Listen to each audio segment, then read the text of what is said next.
Welcome back, Ready Families. We're so glad to have you with us this week as we continue working on our literacy through math. This week, we're going to continue working on that number recognition, and we're really going to focus on number counting and counting objects. You're going to use this phrase a lot this week. How many do you have? Lots this week. The reason I say that is because every opportunity we have with our children, we want to give them a quantity of something and have them count it out. Snack time, you give them a pile of fruit and goldfish. How many strawberries do you have? Have them count them out. How many goldfish do you have? Have them count it out. This is where we're going to really practice that one-to-one correspondence and making sure that we have our numbers in order. A lot of the times children will start counting and they'll go 1, 2, 3, 5, 11, and just start making up numbers. They know that numbers go in a certain order, but they just don't know the order yet. So kindly and mildly correct your child when they start counting correctly. Say, okay, let's go back. 1, 2, 3, 4, find where they made their mistake and emphasize that number and get them to go back and recount it. Remember, we don't want to tell them, no, you got it wrong.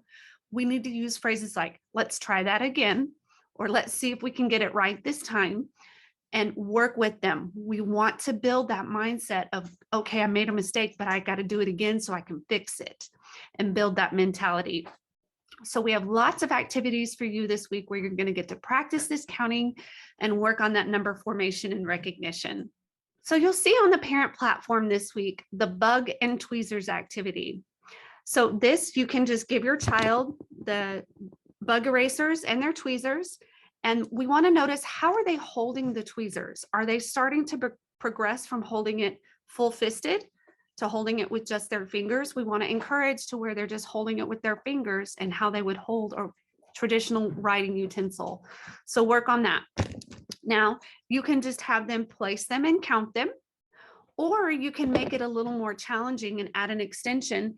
Either take your number cards and choose a number for them to put on the mat, or your deck of cards, and take a few cards and have them count out how many bugs that they need to put on the mat, or they can even put the bugs on the card themselves. But we're working on those fine motor skills and the counting as we go with those things. If your child's doing really well with those tweezers, or maybe they just need something different, they can do it with their fingers. But this is a great way for them to work those muscles and to build strength in their fingers. This week, you'll see chalk words on the parent platform. But not only do we want to use words this week, their high frequency words or their name, we also want to use numbers. So let's take out our number cards with the stories on them and read them and tell them, okay, let's make a 4. Down, across, and down once more. That's the way you make a 4, and help them make that number. A really fun thing to do that I've done before in the classroom is I'll get to the point where I don't say the number name. I'll say the poem, and I'll say down, across, and down once more. That's the way you make a, and they'll say 4, and then they'll make the 4. So that's a fun way to do that as well. This rhyming words are in here. Point out rhyming words. What rhymes with more? 4. And they'll pick, that's a way to work on that literacy as well, to remember to use the rhyming words in the number poems. This week, when you're working with your shape and number book, hopefully you've gotten through a lot of the shapes. You can start working with numbers. So in here, we want to just work on making the number 3, forming the 3, but we also want to work on those counting. Have them draw 3 of circles or squares or hearts. Have them find pictures and glue 3 of something down. So this is a way for them to do several different representations of a number. So practice your shapes and number book this week and give them several different numbers to work with. Another thing that you'll find in your activity bag is this little chart right here. This is called a 10 frame.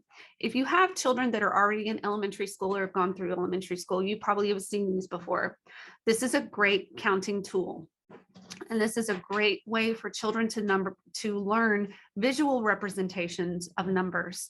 Kids will get to a point where they'll see this filled in to a certain amount and go, oh, that's 6, because they know that just 1, 2, 3, these three cubes are all filled in, both the top and the bottom, and they'll know, oh, that's 6.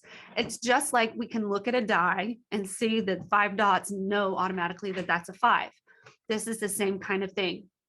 This is a great thing to use when you're doing the counting as well. So if you're playing with your cards and playing with the deck of cards and they flip over a 7, have them count out 7 of something and place it in the 10 frame. This is a great way to work on their counting and their fine motor skills. As you work on the letter rainbow this week, are we all the way through the alphabet yet? Are we halfway? Let's watch our progress. Watch where the child is with their frustration and overwhelmed or under challenged level. Remember, we want to keep them challenged.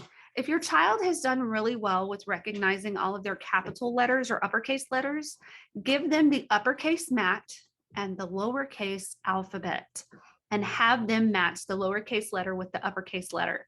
This is a great way to check for mastery on knowing which letter goes with which uppercase letter and lowercase letter together. Give them that practice. Also, you could vice versa, give them the lowercase mat and the uppercase letters and have them match them. See if they can use their letters to spell out high frequency words. They might need the high frequency word card in front of them, and that's totally fine, but have them spell out those high frequency words with their alphabet letters as well. We encourage you to just keep pushing forward, keep moving with that literacy, read with your little one every day, use the calendar every day with your child. Start working on making sure that they understand the days of the week. Are they recognizing those words yet and saying them in order? Then we can start working on today is Tuesday, tomorrow is Wednesday, yesterday was Monday. Those are simple sentences that they'll start writing and learning early on in the classroom. So remember, as you go through this week, continually ask your child, how many do you have in front of you? How many Oreos did you eat? How many cars are you playing with? Get that question in there as many times as you can throughout the week to get your child counting different objects. Have a great week, everyone.